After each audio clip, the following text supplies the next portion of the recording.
All right, guys. Welcome back to the Authentic Society. I'm Jayme, and it is 12:45 in the morning. Sunday night. I had already recorded an episode for this week that's supposed to be coming out technically today because it's Monday, but I was laying in bed, could not sleep, per usual, and my brain never cuts off when it comes to work. And I just decided I didn't like the episode I did, and I wasn't in it when I was recording it. It felt like it was a job I was doing, and I just don't think that's my best work. So I'm deciding to record it. I could have either gotten up at the butt ass crack of dawn to record it, or I could have gotten up in the middle of the night when I was still awake, thinking about it fresh and record it. So yeah, that just tells you a little bit about me. I've never been a good sleeper. I even take sleeping medication because I've always struggled with my sleep.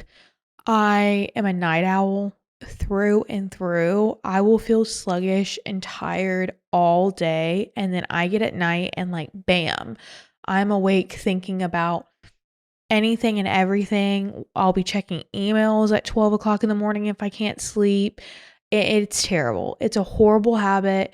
It goes two and two with my anxiety and depression, and I know it's bad. Trust me, I have seen doctors about it. I have talked to therapists about it. I'm just not a good sleeper. I'm a night owl, but I really wanted to redo this episode. So I'm still going to have to get up early tomorrow and edit it again. So this episode's going to be coming out a little later on Monday, but I think it's going to be a better episode because I kind of wanted shifted gears on what I wanted to talk about, and I laid out my plan better, and I just think it's going to be more organic than the episode I previously had done. And yeah, I just don't think my episodes are good when I don't put my heart in it. And that's really what I want to bring you guys each week. I want to step it up every single week and make a better podcast episode than I did the week before.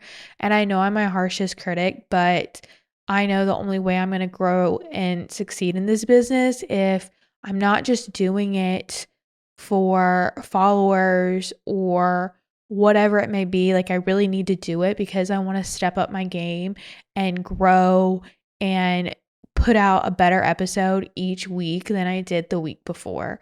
And so whether that's at 2 o'clock in the afternoon or 2 o'clock in the morning, that's what I'll be doing.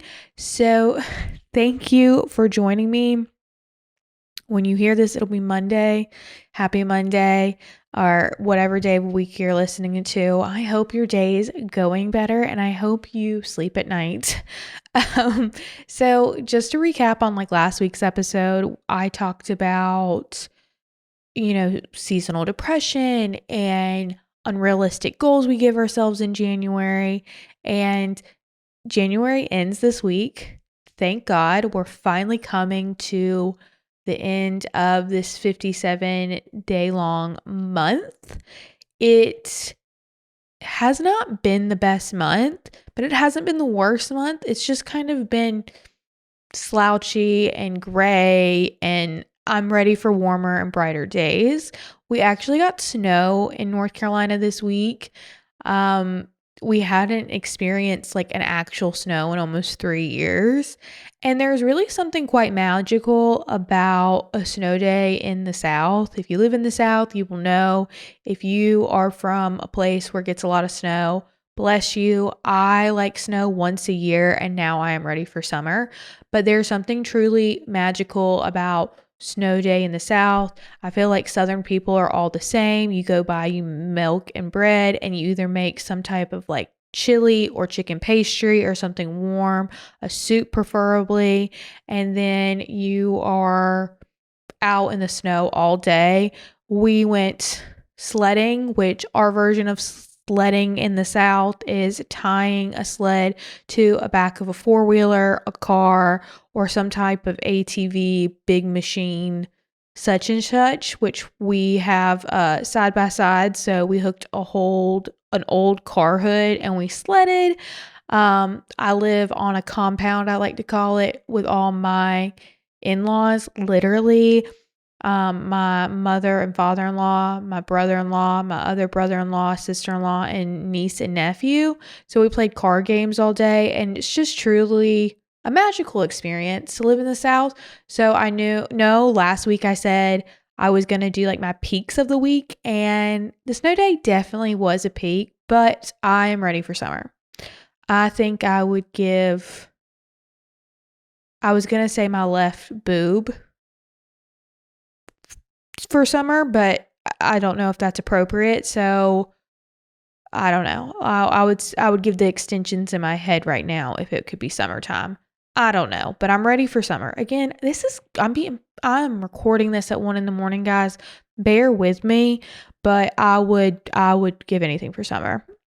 So we also talked about last week, like, who's the other co-host? I talked to myself in this camera and microphone last week about wanting to walk 3 days a week and setting realistic goals. Well, I'm here to tell you that didn't happen.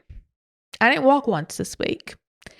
And yeah, I'm going to make all the excuses in the world, guys, but it snowed, it was cold, and my heart just wasn't in it. And I know I've got to get back into a routine to find something I love.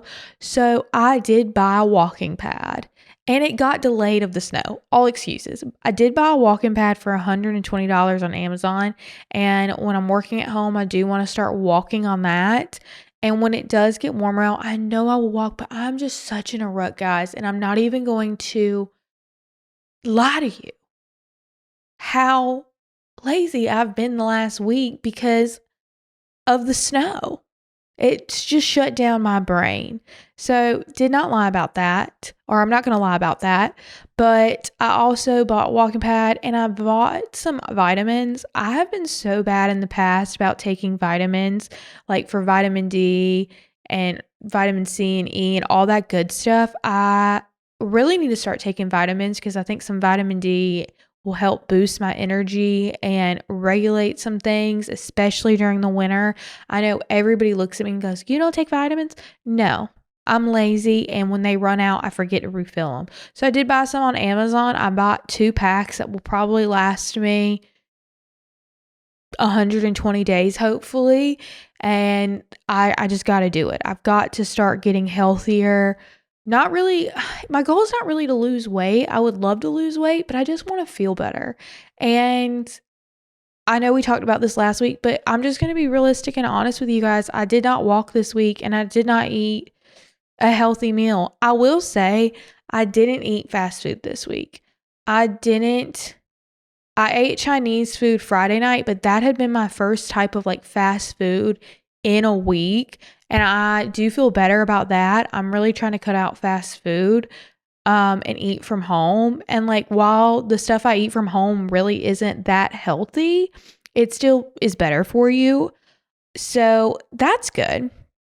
Also, something new this week that happened is I joined a group.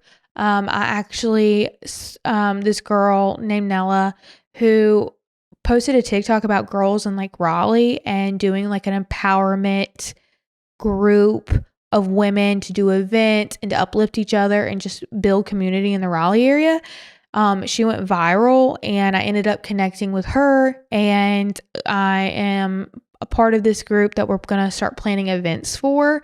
And I feel really good about that. I met a lot of awesome women this last week, and at 28 years old, it just shows you're never too old to meet new friends, and that there genuinely are so many amazing women out there, and you just have to put yourself out there to find new friends.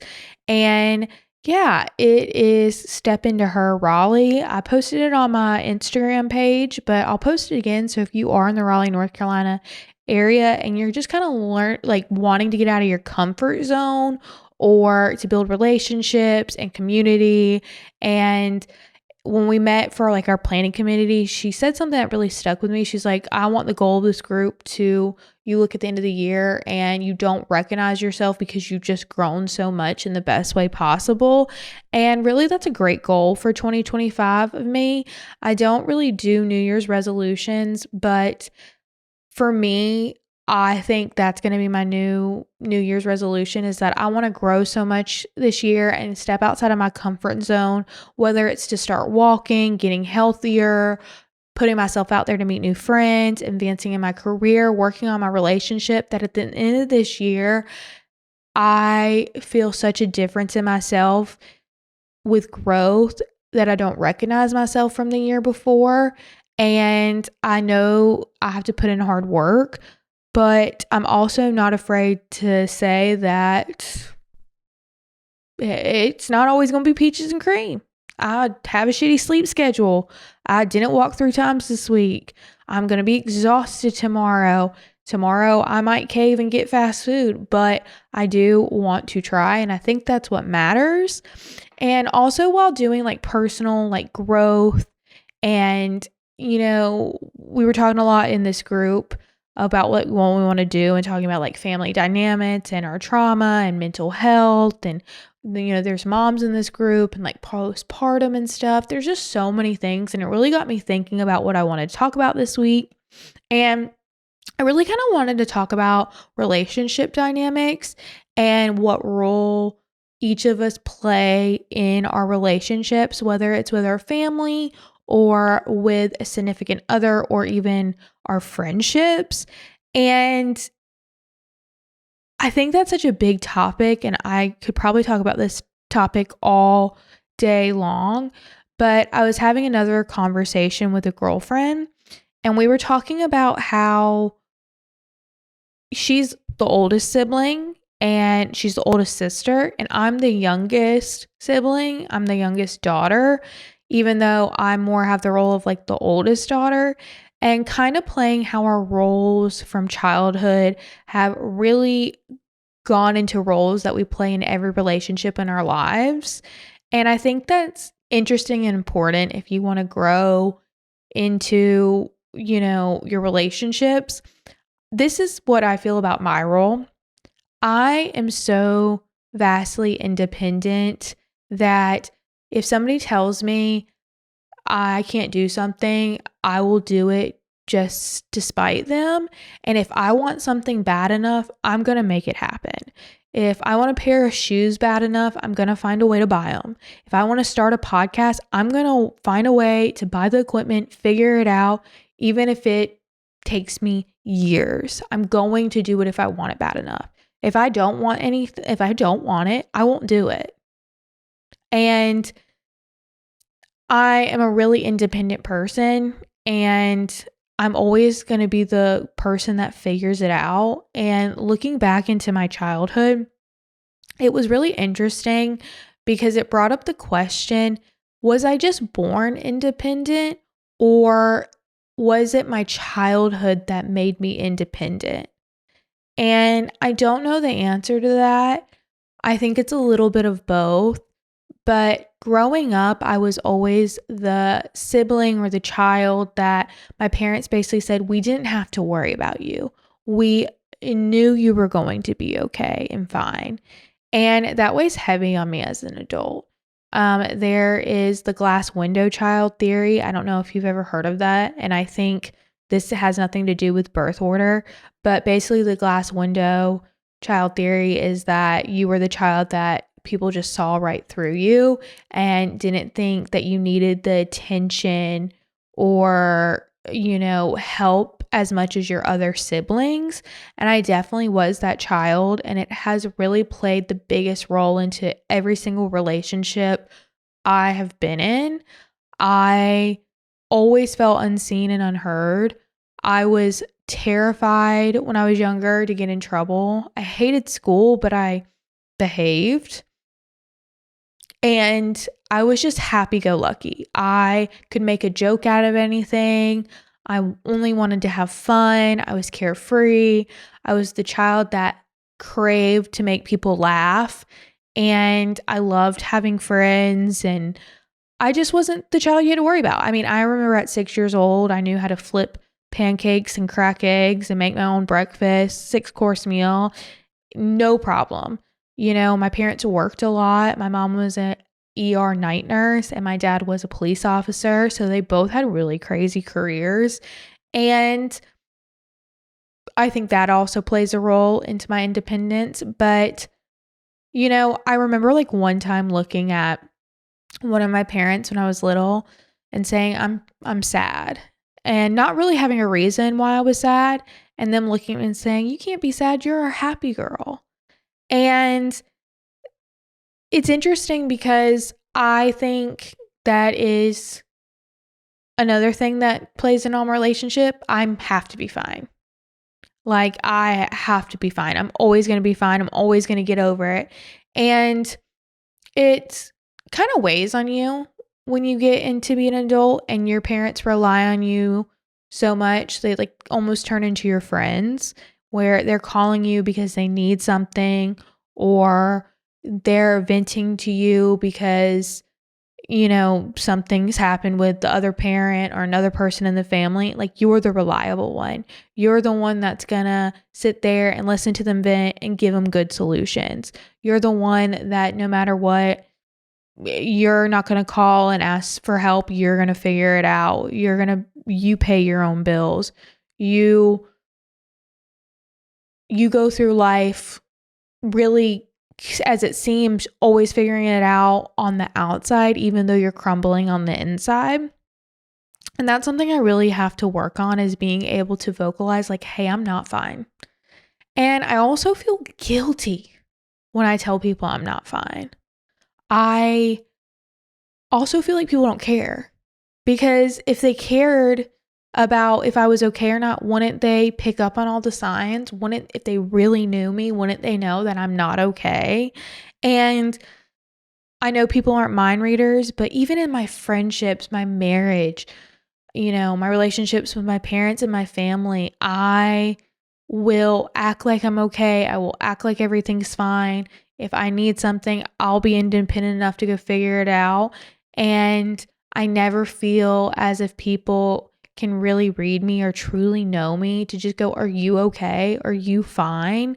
And that's not on them. That's on me, not being able to express my needs to people, but also feeling like when I do express my needs to people, they're never met.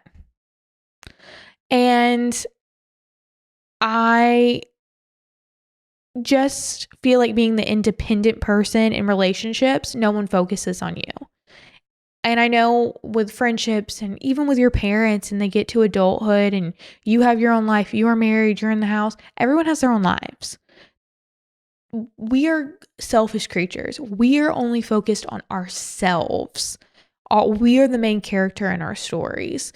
So, I always wonder, and I'm always kind of jealous and envious of like sometimes like the damsel in distress people that can't figure it out, because I'm like, what does that feel like to always have attention focused on you?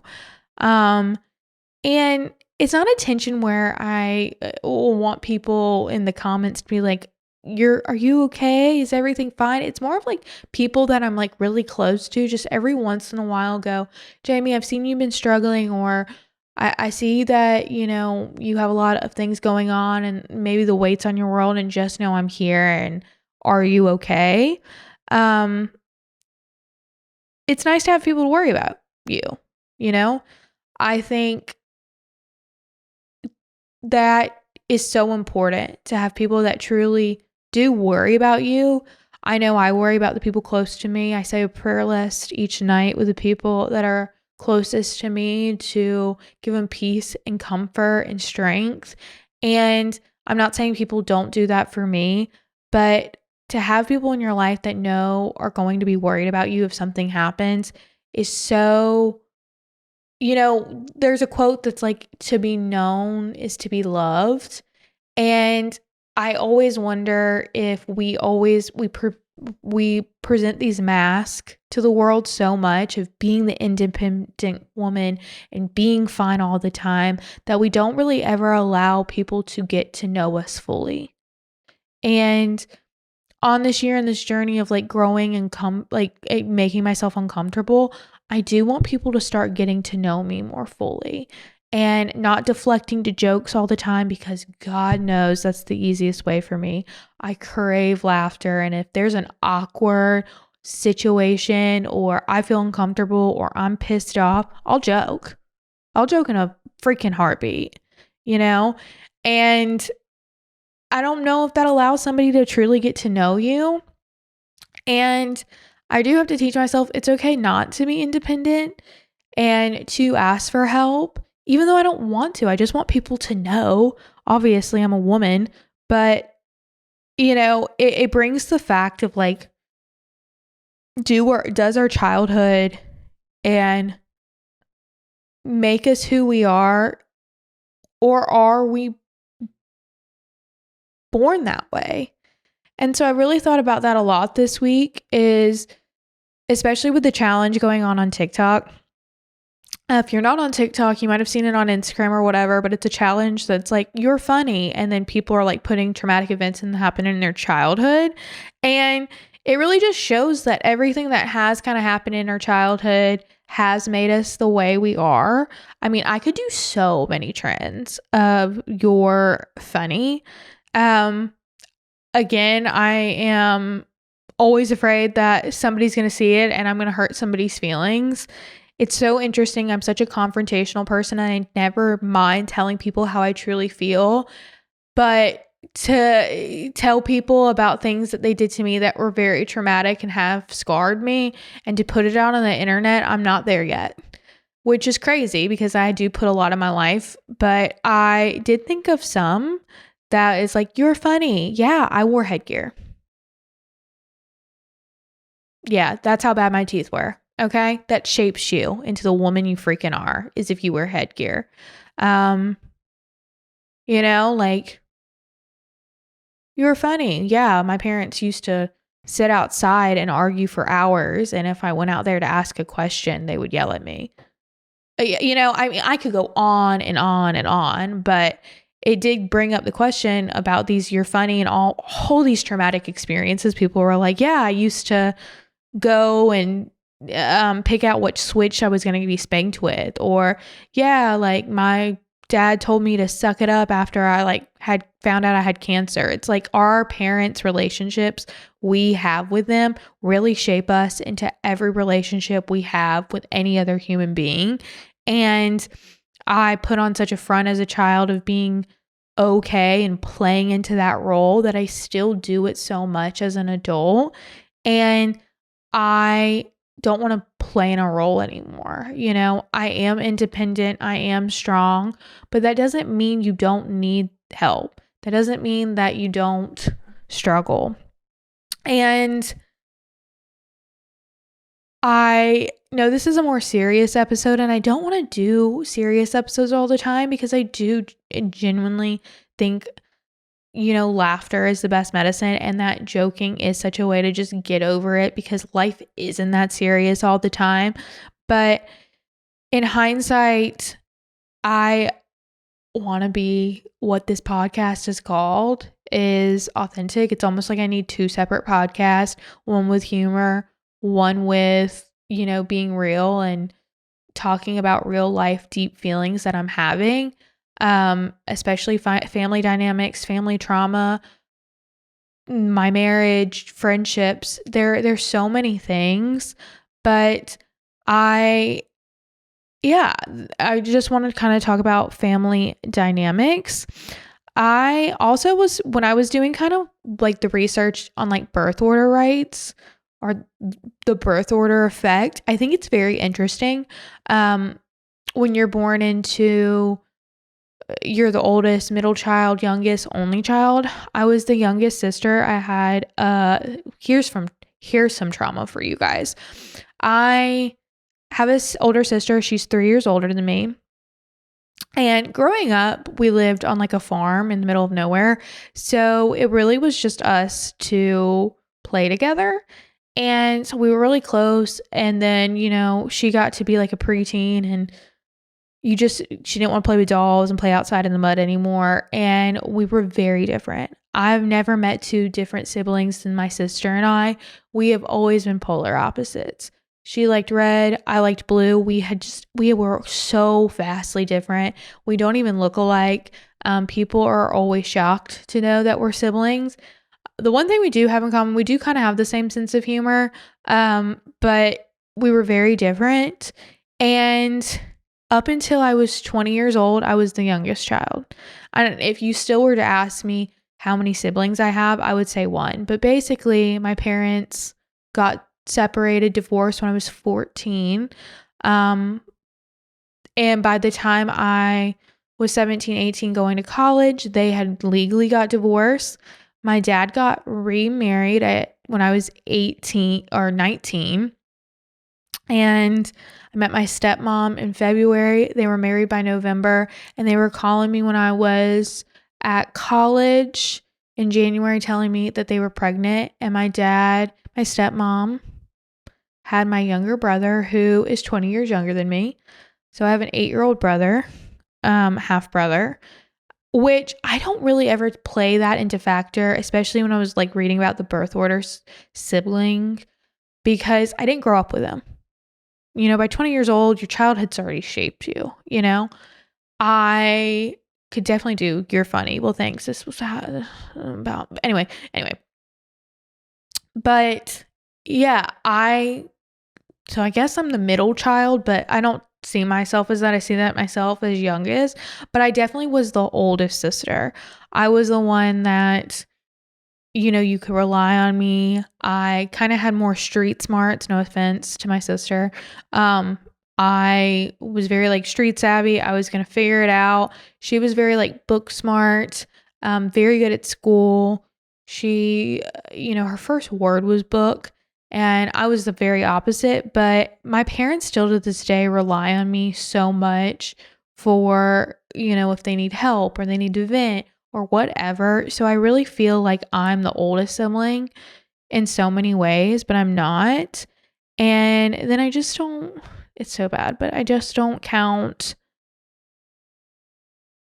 my little brother. I don't see him very often. I see him about 2-3 times a year, if that. And I can kind of get into a whole nother story about that in my family dynamics a day. But this is more about like relationships. So looking up, I was looking up like birth order relationships, and it refers to the idea that a person's position as a child within their family, firstborn, middle child, lastborn, only child, can influence their personality traits and how they interact with other relationships, potentially leading to certain compatibility patterns with partners based on their own birth order, which I just thought was so interesting, and I will get to that in a second. But if you've never looked up if you are like the youngest, oldest, middle child, this is what it says about you. Okay, if you were firstborn, you establish leadership qualities, you're independent, you like to be in control, you're a caretaker. You are a lastborn, you are easygoing by nature, like to be, you know, center of attention, like easy-go-lucky, don't care. Middle child, they're very good at the mediating. They like to be more standoffish in the background. They can adapt better and they blend into their surroundings, which I thought was very interesting. And then only child is basically, they like to be the center of attention as well. Everything's about them. They don't know always how to adapt well. And, you know, I resonate more with the firstborn child. So if you are a middle child, that's just what this says. That doesn't mean anything. But I did think it was really interesting that they said the firstborn female pairs well with the last-born son. And I feel like I relate to being the firstborn female. My husband's the last-born son. So I do think it's something to be into. And I also think this has something to do with like all relationships. So many of my friends are like the firstborn daughter, and I feel like I can always relate to them so much, with them just wanting to be in control and us being very interdependent. And when we talk about our family dynamics, we relate. And then a lot of my friends also are like the only daughter. And I think that kind of goes into it, is like, if you are the daughter that is like the most reliable, controlling, headstrong, problem solver, you are the one your parents are going to rely on most in their older life. And I do think that gets weighing on you. I know it weighs on me because sometimes you're like, why is it always me? Why does my sibling just get off with doing the bare minimum? Why am I always the one planning the family trips? Why am I the one always hosting the holidays? Why am I always one that's going to be, pick up if something goes wrong? Or, it does get wearing, and it makes you feel like you have to be that way. And it's always been that way. And you want to scream. It's like, why can't you ask my sibling, And so I think that's interesting with thinking about relationships too, is that your parents put that on you, that you automatically take that role in every relationship. I will do so many times, I'll just do the task instead of asking help for my husband, because I'm like, for one, I know how to do it. I don't need help. I always am the problem solver. I've always been the independent one. And it makes us get into this pattern of like not needing people and bottling everything up. And I truly think that everyone needs help. And yeah, it just goes to show that our parents' relationships basically have formatted us into truly who we are. And I obviously could go on and on again, like I said, all day about this, but that is just like some things that I've been thinking about. And of course, my best stuff comes to me at 1 a.m. This is the things I think about, guys. Truly not, it's like, it just is, it's so crazy that I'm doing this at 1 a.m. But I think this is going to be a better episode. I already deleted the other one, so there's no going back. I'm going to post this. This is going to be the episode. I really just encourage anybody in the let me know in the comments. This is how I want to end this. Let me know in the comments what order your birth order is. If you feel you relate to that birth order, and what your partner's birth order is. Also, are you the child? Or are you the one in the friend group or any relationship that's the independent, reliable one? And does it weigh on you? Do you ever wonder what it would be like to be the person that no one asks for things, to be the, wild, carefree one? I wish I knew what that was like, to not always feel the weight and pressure of being the reliable person. And I also go back and forth because I do want to be that reliable person. I do want people to call me for help. I do want to help my loved ones. It does come with a lot of pressure, but I do want to be that person, and I'm learning how to kind of balance that. So any tips and tricks on that as well. And yeah, I hope you enjoyed our late night party. I am not wearing any makeup, and I unbraided my hair and got out of my bonnet to do this.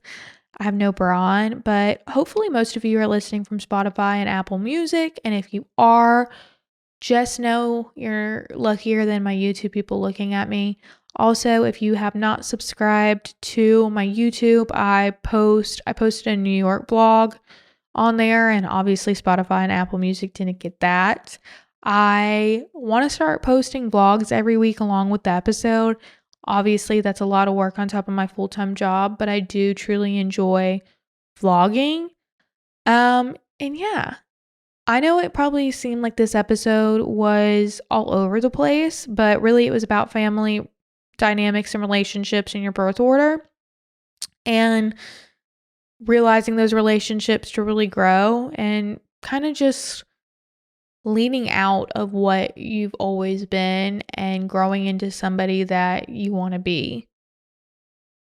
So yeah, thank you so much for listening. If you have any topic ideas you would like me to discuss, I know I'm going to talk about me leaving teaching soon. I just haven't done that yet because I think that's going to be like a 2-hour episode, and I really have to write down all the points I want to make. I also want to talk about like my mom's adoption story and finding her family. I do want to talk more about like family trauma and stuff. You got a little bit of that tonight, but just a lot of things. So yeah, and hopefully I will be doing this during the daylight, this bright ass light in my face. And thank you guys for listening. We enter February this week, and thank God. Thank God. And February is a short ass month, so thank God. I will talk to you guys later, and bye.